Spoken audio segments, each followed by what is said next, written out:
Iran Israel সংঘাতে উত্তপ্ত গোটা মধ্যপ্রাচ্য, দফায় দফায় হামলা পাল্টা হামলায় লিপ্ত দুদেশই। এ পরিস্থিতিতে ইরানি প্রেসিডেন্টের পাকিস্তান সফর অস্বস্তি বাড়িয়েছে যুক্তরাষ্ট্রের।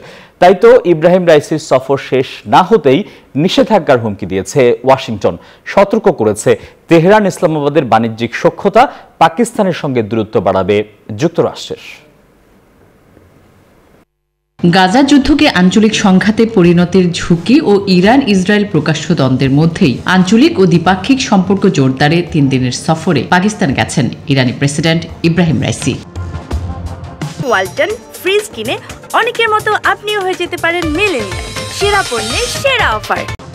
সোমবার কঠোর নিরাপত্তার মধ্যে রাজধানী ইসলামাবাদে পৌঁছান তিনি। বুধবার পর্যন্ত পাকিস্তানে অবস্থান করবেন বলে জানিয়েছে দুদেশের পররাষ্ট্র মন্ত্রণালয়। এর মধ্য দিয়ে দুই প্রতিবেশী দেশ গত জানুয়ারিতে পাল্টাপাল্টি ক্ষেপণাস্ত্র হামলার পর সম্পর্ক সংশোধন করতে চাচ্ছে বলে মনে করা হচ্ছে। বলা হচ্ছে, রাইসির এই সফরে ইসলামাবাদ তেহরানের মধ্যে অর্থনৈতিক, সীমান্ত ও জ্বালানি সম্পর্ক জোরদারের চেষ্টা চলছে। কিন্তু প্রশ্ন উঠেছে, ইসরায়েলের সঙ্গে চলমান দ্বন্দ্বের প্রেক্ষাপটে কি পাকিস্তানকে কাছে টানছে ইরান?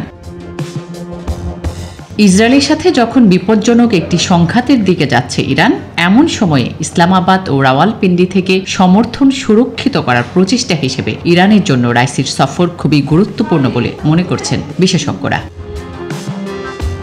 তবে তেহরান ইসলামাবাদের এই ঘনিষ্ঠতা অস্বস্তি বাড়িয়েছে ওয়াশিংটনের। কেননা পাকিস্তান অন্যতম পরমাণু শক্তিধর দেশ, আর তেহরানের ভাবনাতেও রয়েছে সেই সমীকরণ। তাই তো রাইসির পাকিস্তান সফর এখনো শেষ না হতেই এর মধ্যে ইসলামাবাদকে নিষেধাজ্ঞার হুমকি দিয়েছে যুক্তরাষ্ট্র।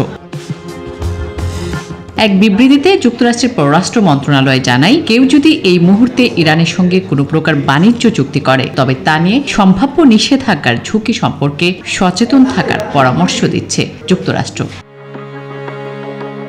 এমন এক সময়ে যুক্তরাষ্ট্রের এই সতর্কবার্তা এলো যখন অর্থনৈতিক সংকটে টালমাটাল পাকিস্তান বৈদেশিক বিনিয়োগ ও সহায়তার জন্য মরিয়া হয়ে উঠেছে। আর এক্ষেত্রে বড় সম্ভাবনা হয়ে এসেছে ইরান। অন্যদিকে যুক্তরাষ্ট্র শুধু পাকিস্তানের বৃহত্তম রপ্তানি বাজারই নয়, দেশটির অন্যতম বৃহৎ বিনিয়োগকারী দেশ। আসমাতুলি, নিউজ 24।